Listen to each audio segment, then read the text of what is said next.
Welcome, everybody. We are live. My name is Jason Aponte. I am Andrew Pasquini. We're working. That's it. We're working over here. That's it. Let's go Niners. Let's go Niners. Sprint Ride Option Podcast. We are not live. It's not live. Sprint Ride Option Podcast. I am Andrew Pasquini, joined as always by Jason Aponte. We are going to do our best this episode to make it seem like it's a Friday night, but it's actually a Thursday afternoon. We're not live, so if you comment, we're not going to acknowledge it, so we apologize up front for that. We're going to say it a couple times. We're not live. But, Jason, how are you doing on this Friday night that's actually a Thursday afternoon? Well, this Friday night, I'm enjoying a Bills win, and the Rams are 0-1. This is like where we are right now. And also, Jason Aponte is in shambles at 8 o'clock on a Friday night because it is Derek Jeter Day, and he is going to be one of many grown men crying openly as Derek Jeter speaks, and they show his highlights on the screen. It's electric because you get Derek Jeter night and Aaron Judge chasing 62 is the number. 62 is the Yankee number. 73 is the real number. And he's already tied the most that a right-handed hitter has ever had in the game. So he's on his way to breaking that record pretty quickly. Future Giant Aaron Judge, we're all excited for it. I'm sure people are excited that we've opened our Bears 49ers preview with some light Aaron Judge talk. That's okay. We are here to preview Week 1 regular season 2022. Ladies and gentlemen, we have made it. The Niners start on Sunday against the Chicago Bears, 10 a.m.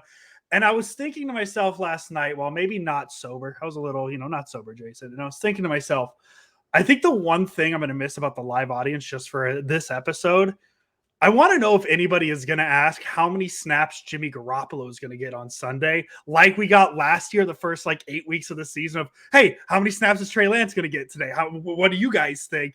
0. Jimmy Garoppolo's getting 0 snaps. We're going to answer that question out the gate. Yeah, 0 right off the bat. And yes, I do miss the live audience. I do miss the Bears fans who are in here, being crazy and talking. It's more than one of them at this point. We're going to miss JKBG's comments that throw me off. We're going to miss Jesse's statistical and analytical. How am I supposed to know what the Niners record is when they outscore their opponents? How am I supposed to know what the Niners record is regardless at this point now without Jesse? And, shout out to the Mod Squad and Gammon and those guys and everybody who tunes in. Hope you guys enjoy this episode that is pre-recorded. But yeah, we missed you guys. This is the last time this is going to happen. I promise you. Friday is the end of baseball for this young man because it's 49ers season. Baseball ended for the Giants about a month and a half ago. I didn't want to say that, but you did. So go ahead. Yes. No, I think this is the first not live episode we've had that goes up on the YouTube. I know we had some pre-recorded a few years ago or last year, but let's stop talking about not being live and let's talk about the 49ers. The last time these two teams met, it's semi-relevant. It's a little relevant. Halloween? That these two teams met last year. The Niners won 33-22. And it's important to mention because it's a year removed, but it's also not important because there's two massive differences. Obviously, one being the 49ers quarterback isn't Jimmy Garoppolo. And then also the Bears have a new head coach. It's not Matt Nagy. It's Matt Eberflus. I've looked up the pronunciation. It's Eberflus, and for those of you who need it. So it's fair to look at because it did happen so recently, but it's not really because the Niners quarterback's different. The Bears head coach is different. I'm going to come out and say it. I don't think this game is going to be particularly close. Oh, here we go. We're just going to start hot. If you just look at the talent on these two teams, the Niners obviously have it, right? The Bears have a few guys. Darnell Mooney, we're big Justin Field guys on this podcast. Quinn on the defensive line. And I believe Roquan Smith, I think he had his contract situation figured out. Yeah. So there's not a lot of talent. It's a rebuilding year for the Bears, right? It's been a rebuilding year since Jay Cutler left. Let's be 1,000% honest, right? I guess Trubisky, the playoff year. The Niners' talent in this game, not even dependent on how good Trey Lance is, because that's going to be a big conversation. That's going to be the conversation every game. The Niners should be better than this team, and this should be a win for the 49ers, just based off of pure talent alone. Yeah, and if what we think about the 49ers is true, then it should be. And again, this is no disrespect to the Bears. The Bears are a rebuilding team, and there's nothing wrong with that, and that takes a while. but the disparity in roster, the disparity in coaching is what I'm always going to go back to. And, it's fine to be enthusiastic and optimistic for your team in week one. I'm speaking specifically to Bears fans, but Yes. come on, like, what are we doing? Like, and it's Thursday, 3:23 Eastern time. I'm going to go out on a limb and say I don't think that George Kittle plays in this game. Yes. So the 49ers will be down George Kittle and Jimmy Ward. And yet, still, this team has enough, top end talent to overcome, this. Yeah. Fred Warner, Eric Armstead is going to take his first few snaps. There's that Nick Bosa guy that everybody likes. Debo Samuel's going to play in this game. They're too loaded for this to be a problem in this game. Now, if it becomes a problem in this game, then I think the conversation switches from, congratulations Bears to what's wrong with the 49ers to start. Well, so that's the first conversation I wanted to have because if I remember correctly, last year this was a conversation we had about the Lions, and I believe an article just was posted on NinersNation.com by Jason Aponte regarding Kyle Shanahan week one struggles, and that's something we talked about a lot last year. And hey, by the way, it kind of happened in the fourth quarter against the Lions last year. So, Jason, do you want to give a little bit of a refresher on the Kyle Shanahan struggles?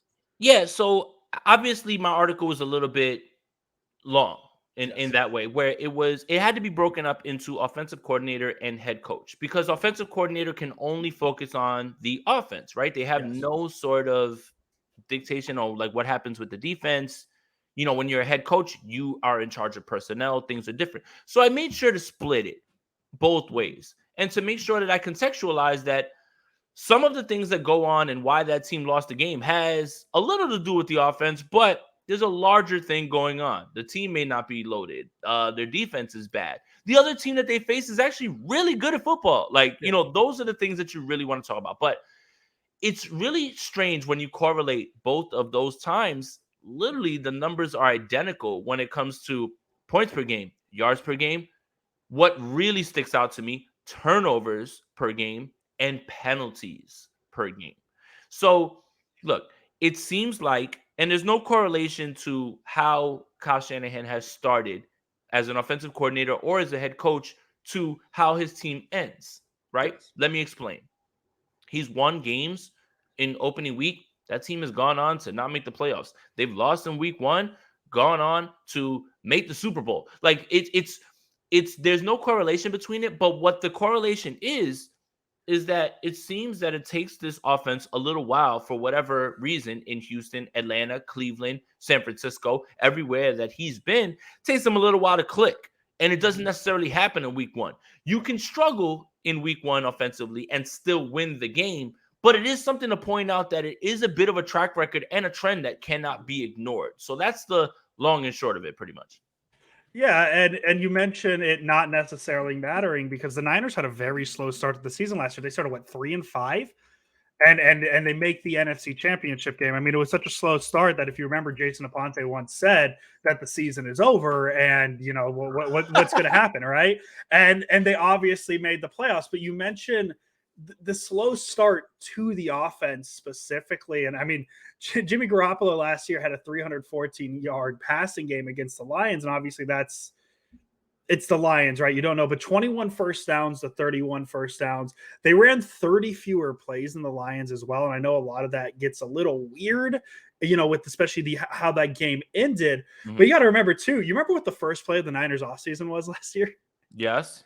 It was a botch snap that the Lions recovered. Sure did. And so we talked about a lot. And if you want all of Jason's thoughts on the week one struggles, go read that article on Niner Nation. Go back and listen to our week one preview against the Lions as well, because we mentioned it there. Is the Niners, they just need to come out clicking, but it's going to be tough because not only do you have a 22-year-old quarterback, but you also have a brand new offensive line outside of Mike McGlinchey and Trent Williams. The entirety of that interior offensive line is brand new. So not just the idea that Kyle Shanahan offenses struggle early on in the season, but now you're adding into the factor, hey, the offensive line is pretty brand new. And oh, by the way, it's a pretty much a rookie quarterback taking over for the first time. And I wrote an article looking at the 5 players to watch for the 49ers offense, On ninersnation.com. Niners Go check Nation. it out. Not to flex. We're not going to run this into the ground, are we, Jason? Yeah, we are. Yeah, we 100%. absolutely are. We 100%. absolutely. We're very excited. But I easily could have made all 5 players the entirety of the offensive line because that's what I think needs to be watched. It's Mike McGlinchey's coming back from injury. Trent Williams is going to have a tough matchup against Robert Quinn, even though he did pretty well against Robert Quinn the last time. I think Quinn only had 1 pressure in their game last season. But the interior offensive line, Jake Brendel at center, Spencer Burford, who I did mention in the article, and then Aaron Banks at left guard. That's an entirely new offensive line. And this is our first test. This isn't new. I'm not breaking news here, Jason. We've known this is a preseason thing. I'm pretty confident. I mean, Bazinga, Trey Lance did say that. That's the news I'm breaking. But trade him. But obviously, this isn't news, the offensive line. But this is the first time we're going to get to see what they actually look like. There's a wild difference between preseason and the regular season. And I don't think I need to say that. That's obvious. But this is the first time we're seeing the line against a real team.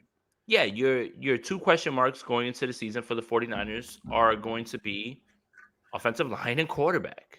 And you may have a question mark at strong safety, but there's a free safety that's going to clean those things up. And I think that is less of a concern than the offensive line that hasn't played together or the quarterback who hasn't played much. Yeah. And that's fine. Those are questions that need to be answered. And look, again, I don't want to overlook the Bears, even though I can because I'm not playing this weekend. But this is a good spot for this team to figure out who they are, build that rapport, build that chemistry, and get rolling. This isn't like they're going to be facing the Buffalo Bills, which the Los Angeles Rams lost to them the night before, as you guys are watching this. Yes. It's I can't. That's setting myself up for a cold take. Like, one game, Jason. Right, but it's not necessarily one of the upper echelon teams in this league. While the Bills have good players and they have matchup problems, as all teams do, and that's the fun part of breaking down these games. Still a soft landing spot for the 49ers and their offensive line and their quarterback. So, yes, those are the things that you should be concerned about. Not able to make full-fledged panic about because we haven't seen it. We just haven't seen it. And that's where I'm at with it. What's crazy to me, I want to go back to the very first thing you just said and what we've been talking about is, and it hasn't even hit me really until just now, is we're talking about questions at quarterback. We're talking about questions at offensive line. How many teams in the NFL do you think there are that you can say, hey, question marks at quarterback, question marks at offensive line, but by the way, they're still probably going to make the playoffs. But by the way, deep run. They're a top 2 roster with a top 3 coach and a top 3 defensive coordinator and the best player at linebacker, tight end, fullback, defensive end. Yeah, that's the type of team the 49ers have. That's why, look, I'm not trying to downplay the best tight end in the league playing. But it's the Bears. It's not against the Rams. It's not against the Packers. It's not against the Bucks. It's not against the Chiefs or Chargers or Bills, the better teams in this league. Unfortunately, Bears fans seem to think that we're being cocky when we talk about this. But it's more about just bare facts straight down the middle where it's at line. Like every single position, the 49ers pretty much have the win. We could lean ourselves to the Bears side and say, I understand that argument. But I'm going to argue defensive line, linebacker, overall secondary when healthy, wide receivers, offensive line, coaching. Quarterback may be a wash. And maybe, I'll give it to the Bears because they've got a guy that we really like and he's played a year. And running backs may be a wash. And maybe, because they've got the more experienced guy. David Montgomery's a great player. So is Khalil Herbert. Loved him from the Senior Bowl.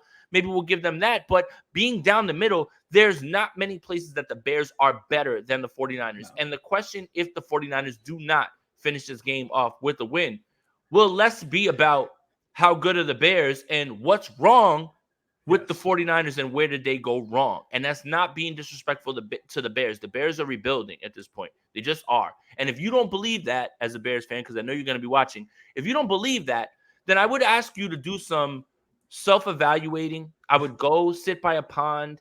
I would watch the sunset think to myself about where I really believe this team is going, because there's not many places this team is going other than rebuilding, which is fine. The 49ers were here and they rebuilt with new coaching, which is what's got you excited. But at the same time, you have to be real with yourself at this point. Like, just be real with yourself. If the Bills were playing the Bears, would you sit there and you would say, man, the Bills got no shot, man. We're going to run right through. Like, no. I just don't know where. Look, enthusiasm is one thing. Rooting for your team's another thing. Let's be a little realistic when it comes to how this game is going to go. Yeah, if this game goes the way it should, and that's just the best team beating the worst team, the Niners should win this game 99 times out of 100. Let's be honest. Maybe let's go 9 out of 10. Let's make it 1 out of 10 instead of 1 out of 100. But yeah, the talent is just there, and the Bears have been in this position for years now. As I said, I know they had that one playoff year where they the double doink, and then they made the playoffs and lost to the Saints on the Nickelodeon game. Other than that, since the Jay Cutler era, this Bears team hasn't been good. I believe this is their third or fourth head coach in that time. No, Nagy was there for a bit, so maybe their second or third head coach since that span.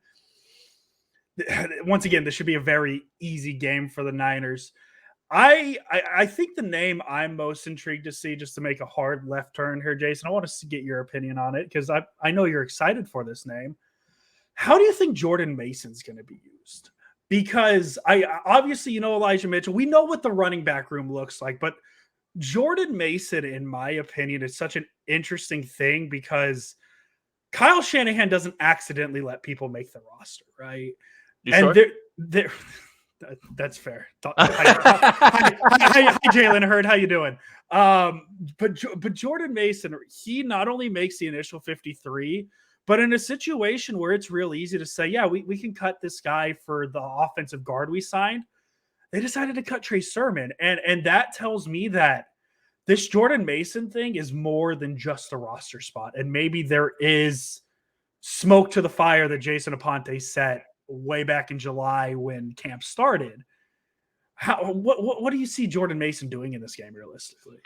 Well, if the weather keeps up where it looks like it's going to be rain, and as Brian Peacock said, warm and wet, and I have to say ayo to that. By the way, look at Pat Squeeney's face. Bonk. That's a bonk. But it only leads into what the 49ers want to do. And if you let Kyle Shanahan and this offense get to 30, 35 rushing attempts, they won the game. They won the game. That is the magic number. And again, it's not like, oh, if they run the ball 30 times, they're automatically going to win. I want to add some context to that and tell you why that number is important. 30 to 35 rushes implies the clock's been controlled. The defense has played its game. They don't have to do anything out of the ordinary. They are sustaining drives, and they are continuing to move. It's not just, oh, they have to get to 30 and they win. They can get to 30 rushes and lose 31-0. Like, it's not that Kyle is trying to get to that number. Like, it's completely possible that happens. What it is they need to get to 30 to 35 rushes, and if they do, it's because of game situation. One thing about Kyle Shanahan, and this is what we're going to talk about with the offensive line before I get to what Andrew's actual question is. We haven't seen this offensive line. We haven't seen this with a game plan yet. And that's important because you look at certain people on this offensive line and you have last year and you said, oh my God, they're cooked. They're in trouble. But Kyle Shanahan is not about to allow guys to get left out to dry and continuously get beat and wreck his game plan. You can control game situations at certain points, right? You can control running the ball, keeping your defense off the field, and sustaining drives. Sometimes you can't. Sometimes there's things in football that are out of the ordinary. The team goes up 21-0 on you. Now, you know what? You can't run the ball anymore. You've got to throw the ball to stay in the game. You've got to keep yourself in the game. But if you get to 30 to 35 rushes with Kyle Shanahan, it means you've won the game. So having said that, 35 rushes. Sounds like it's Elijah Mitchell, Jeff Wilson, and Jordan Mason. Mm-hmm. Jordan Mason will probably get 4 to 5 carries. What I expect from Jordan Mason, though, on his 4 to 5 carries is someone who will rip off at least 1 or 2 runs that, if you're not familiar with Jordan Mason, will make you say, oh, well, who is that? Yeah. Like, why did he, like, who is that? Like, whose number 24? I think he got a new number after Jason asked for it. Yes, please. 41 had to go. 24 is too legit as a running back, man. So you look at him and you'll see him get his 5, but he'll get 2 really, really solid runs or big runs that you'll say, man, who in the hell is that? And that's what Jordan Mason has done the entirety of camp. Mm-hmm. Doesn't matter how many reps. You give him 10, 10 are going to look good. You give him 2, 2 are going to look good. You give him 7, 7 are going to look good. That's how consistent he's been, and I will continuously die on this hill saying that Jordan Mason was the most consistent. But I see at least 4 to 5 carries for him, and I at least see 2 of those being very nice runs where everybody starts to look at Jordan Mason like, yeah, man, there's a reason he made this roster, and look at him. And people will jump to this conclusion. Look at how much better already he is than Trey Sermon. Yeah, we don't even have time with that, but yeah. Yeah, and I don't expect him to have a huge game. I think 4 or 5 carries is the sweet spot. It's just I'm more curious to see how he's just used in general and see why Kyle Shanahan put him on the roster. And that's why I mentioned him, because there's plenty of other names we could talk about on this offense, but Jordan Mason feels like the most unknown. I mean, we could have a conversation of what Deebo Samuel's going to look like, how they're going to use him, but that's a conversation we've essentially had all off season. Is they can't use him in the run game as much as they usually do, because you just don't want that. You don't want him to wear out, because I don't think it's a sustainable thing. You've heard me have this conversation. And then Jason mentioned the weather. I should have mentioned that early on. That's on me. Cloudy with periods of rain, potential for heavy rainfall. High of 73. Winds going west southwest, 10 to 50 miles per hour. 70% chance of rain. And so look, it'll be a wet game. You think you've got issues? Matt Eberflus, who is he's debuting as head coach for the Chicago Bears. He met with the 49ers last year, played against them. Andrew, do you remember what game that is?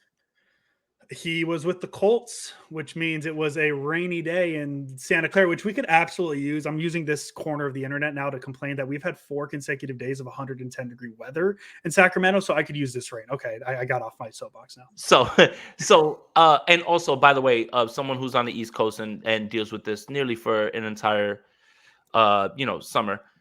Man up, figure it out. You guys got it. You'll be all right. But more about Matt Eberflus. Imagine facing the 49ers twice on 2 different coasts and having the same thing basically happen to you. But I do think that it is important that we bring up that game, because it was him defending this 49ers offense, even if the quarterback is going to be completely different.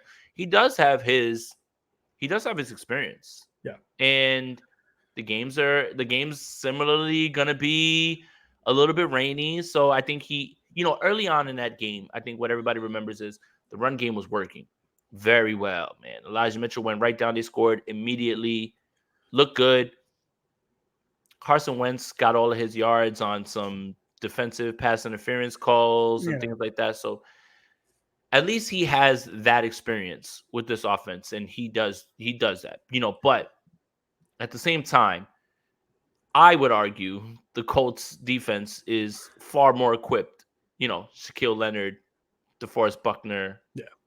Like those guys, it should be easier for him to defend when you've got better players. Yeah, because off the top of my head, that Bears defense is Roquan, Robert Quinn, Eddie Jackson, and then Jaquan Brisker. Like, he's a rookie though, so like, what are we get to see from him as well? He's good. He was somebody we talked about the Niners maybe wanting to draft. So yeah, we're big Brisker guys. And yeah, Eberflus, he's been coaching since 1992 in the college ranks. He came to the NFL in 2009. He's been in the NFL every year since. Linebacker coach, with a defensive coordinator, now the head coach of the Bears. So this is his first game as well after being in the league for so long. Mm-hmm. So good for him. It's a tough matchup. It's probably not going to be a fun game standing out in the weather, but who knows? Football guys like the rain. The one player on the Bears I wanted to mention being maybe an issue for the 49ers is Darnell Mooney. Mm-hmm. This is really, last year was his biggest season. It's only his second season. He saw 40 more targets in 2021. He was the Bears' most targeted receiver, 140 targets, 81 receptions, 1,000+ yards on the season. He'll see 40 more this year, by the way. Yeah, he's going to get targeted a lot. And so my question is Do you see him playing more in the slot or more outside? And let me give you some numbers really quick. He played about 20% of his snaps in the slot in 2020. Last year, that number went up to 43.6%. He also played against the Niners last year. 34% of his snaps came against in the slot against the Niners. And in preseason, he played 58.6% of his snaps in the slot. And the reason I mention it is it's kind of a give and take. He is the Bears' number one receiver, but since he has played so much in the slot, do you think Eberflus prefers him to be on the outside more against Mosley and Charvarius Ward, or do you see him taking a chance against the 49ers fifth round rookie and Samuel Womack more in the slot? I think they'll move him around. And I think a lot of what happened last year in the slot was the fact that Allen Robinson was still there. And Yes. now Allen Robinson's not there. Allen Robinson's a bona fide outside receiver. Yes. And it kind of behooved them to do that. They could have flanked him on the other side. They did that, but they felt that they were getting the best matchups in the slot with him, with Allen Robinson commanding so much attention on the outside. Now that he's not there, they've got to move him around like a chess piece. So I don't suspect that we're going to see him in one spot exclusively. Yeah. I do expect that number in the slot to drop a little bit more just because they're going to need him to be an outside guy. I don't want to disrespect the Bears wide receivers, but it's Darnell Mooney and the greatest cast of wide receiver fours I have ever come across. Byron Pringle, Dante Pettis, Equinemius St. Brown, literally a who's who of who used to be Velus on someone else. Jones, Velus Jones is at least a rookie, right? Byron Pringle. Byron Pringle is somebody who bounced around with the Chiefs. Dante Pettis, we know him. And the other young man, Equinemius St. Brown, bounced around. He was on the Packers. So they're going to need to use him, move him around. It's not like they're just going to leave him in one spot. But I don't see them like getting him away from Mooney and Ward because on the outside, they don't have anybody who can compete aside from him. So if they want to do that, that's fine. You want to test Samuel Womack. It would have to be in a way that they are completely like gashing the 49ers, play after play. But Womack isn't going to give that up. And if you leave money outside, I have full confidence in Mooney Ward and Emmanuel Sanders, Emmanuel Mosley. Shout out to Emmanuel Sanders. Yes. Congratulations on retirement. I was looking at the Bears roster as well. Simba Webster, also a receiver on the Bears. Remember that name we had fun with? Name. I thought he was going to be the best punt returner and kick returner the 49ers ever had. He gave us some excitement in the 2021 preseason. So yeah, I'm just curious, because you mentioned that receiver group. I wonder how much they're gonna. I do expect him to play a little bit more on the outside, but I do think it's a curious one because there is. I don't want to say the Niners are sure in their cornerbacks yet because obviously you don't quite know what Charvarius Ward is because he hasn't really played for you yet. You don't know what he is. You know what Emmanuel Mosley is. So I'm interested to see how the Bears use Mooney, and especially in those matchups where, it might not happen much, but he will likely see some snaps against Womack, and it'll be a good test for Womack because we know how his preseason went. He was a very, very good player in the preseason for the 49ers, and Darnell Mooney, when he gets to see him, will be one of his tougher tests. And in those, I don't know, we'll see how many snaps he gets in the slot, but it'll be a test for the Niners secondary. You brought up Dante Pettis. This was going to be more of an end question now, but now I'll bring it up now. Is it a bigger revenge game for Justin Fields or Dante Pettis? It's a bigger revenge game for Robbie Gould and Tashawn Gibson. And I'm tired of you going around those things. Tashawn Gibson is going to be on the roster playing free safety. Robbie Gould is the kicker that Chicago let get away. Trust me, last year at Soldier Field, I talked to a bunch of Bears fans. And they love him. They were like, "We love your team and take care of Robbie for us." And I was like, "Wait." I was like, first of all, Robbie Gould was injured for this game. Joey Sly, 49ers legend, banged a 50-yarder like it was nothing. But I told the Bears fans, you ran him out of town. Like, you literally wanted him gone. And it's so funny that on the other side, the grass isn't greener. But yeah, it's a bigger revenge game probably for Robbie Gould and Tashawn Gibson. And I'm sure if we dug it up a little bit more, we could probably come up with one more revenge game besides Dante Pettis and Justin Fields, who said that it's not a revenge game at all, by the way. He said that he stopped thinking about that right after the draft happened. But I don't believe him. And I do believe that he feels slighted that he was not picked at number 3. I'm trying to see if we have another revenge game. I'm sure there's one more. on the table here. Show this one. I'm just looking at the Bears roster right now. Can we throw out Simba Webster? Does that count? That's a revenge game. Sure is. Niners did cut him. So Sure is. other than that, we don't have much revenge game. I'm flying through the roster real quick. They have Lamar Jackson, but he's a cornerback. So that's not him. That's I know it's not. That's I mean who knows? He could be a Bear next year if the Ravens don't pay him. Who knows? What? Also, the Robbie Gould thing, I think the reason they miss him so much is didn't he literally leave? And then the double doink happened in the playoffs? Cody Park. Wasn't that the very next season? The grass is not greener. Oof. Robbie Gould, man. What Niners legend. Jason didn't like him last year. Now he's a Niners legend. Jason didn't like him last year. It was for years, actually. It was and special teams, am I right? And then that's the only reason the Niners made the NFC Championship game. Got to love it. Jason, that's really the biggest thoughts I had on this game. You have anything off the top of your head before we get to, or everybody missed the predictions? I think everybody missed it. The comments are hot right now saying, hey, when are the predictions coming? I hope that happens. We're not live. Comments, we mentioned it. The comments are cooking Jason for saying that the Bills won and the game hasn't even taken place and they wound up losing. What is Jason talking? What game did he watch? The Rams won 42-7. Like, what happened? Like, I can't wait for this. I can't wait for this to premiere and then for people to go on Twitter and say, these guys don't even answer our questions anymore. They're way too big time now. Like, I don't know what happened to these guys. Jason's talking about the Bills winning. Like, what's happening, man?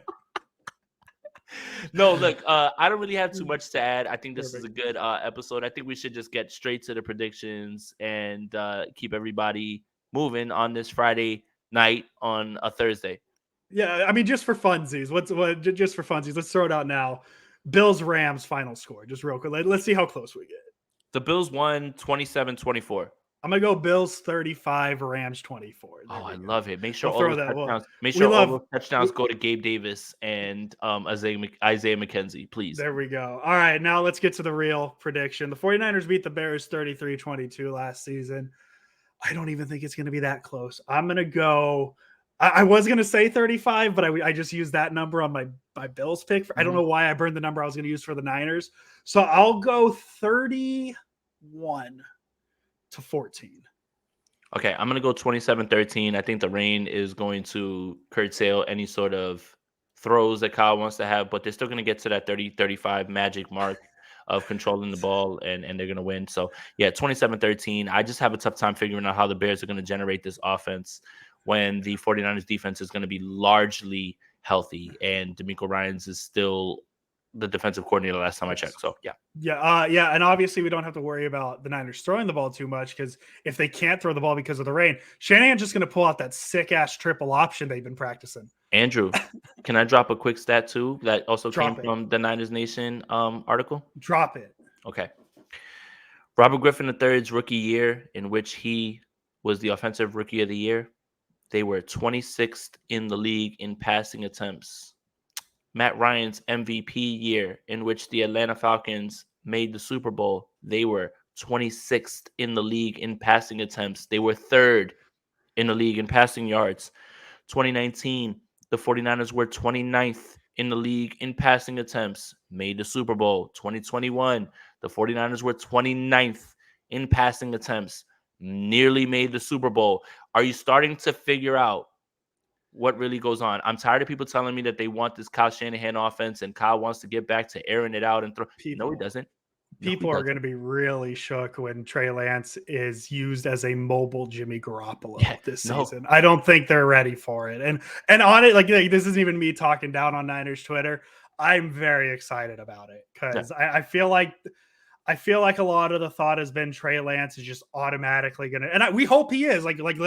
Let's knock on wood. Like we are hoping he is, but realistically, man, like it's going to be a process. This isn't going to be a knock down the door. Trey Lance is throwing for 300 yards a game. This is going to be, I would not be surprised if we see a lot of it's Shanahan, obviously. We're going to see a lot of the offense he ran last year, but those safe, quick passes, and there will be a couple designed like rollouts to try and let Lance make a play. And deep shots that Jimmy Garoppolo wouldn't take. Yes, there will be more deep shots as well, but I still think that this is the training wheels are still going to be on. And that's all. And there's nothing wrong with that. There's nothing wrong with. I want to get out in front of that. Right. There's nothing wrong with it. And funny enough, the years that his teams were in the top 5 in passing attempts, guess how they finished? Not so Probably good. not great. Yeah, because bad teams need to pass because they're coming from behind a lot. And Andrew that's nailed it. the key, Jason, is this Niners team has shown you what it can be with a average quarterback. All you need, no turnovers, run the ball well, play very good defense. I don't care what Trey Lance is. If you do those 3 things, all I care about Trey Lance not turning the ball over, and I know this is kind of turned into a season prediction at this point, but if the Niners don't turn the ball over, if the Niners run the ball well and the Niners play very good defense, this is a Super Bowl team. And that's all they really need him to be. He needs to be the game manager and playmaker at the same time. Andrew Pasquini, as always. No, I'm just kidding. I did that was a good way to end it. I thought it was a great time to end it, but no, that's going to be it for today's episode. Thank you. We promise this will be one of the last times we're not live. The last time. I'm checked out on baseball, man. Who gives a damn? It's 49ers season. If it wasn't for the fact that they were giving away this sweet ass Hall of Fame plaque for Derek Jeter, and Derek Jeter was going to be there and actually speak so I could cry in front of him, I wouldn't be going to this game. I bought these tickets before the season started because Derek Jeter is my guy, and I want to go make sure I celebrate him because it is important to me because he's a big part of my childhood. Yes, so that plaque will be hanging behind Jason Monday when we are live. 100%. We will be back Monday to break down what is hopefully a 1-0 start for the San Francisco 49ers, because if it is not, I am afraid of what Twitter is going to be, and I am afraid of what the comment section is going to be. But if that's what happened, we'll be here Monday, calm as a cucumber. But the Niners are winning, so we don't have to worry about it. Jason Aponte, as always. Let's go Niners, and they're 1-0, and the Rams lost. Later. Welcome, everybody. We are live. My name is Jason Aponte. I am Andrew Pasquini. We're working. That's it. We're working over here. That's it. Let's go Niners. Let's go Niners.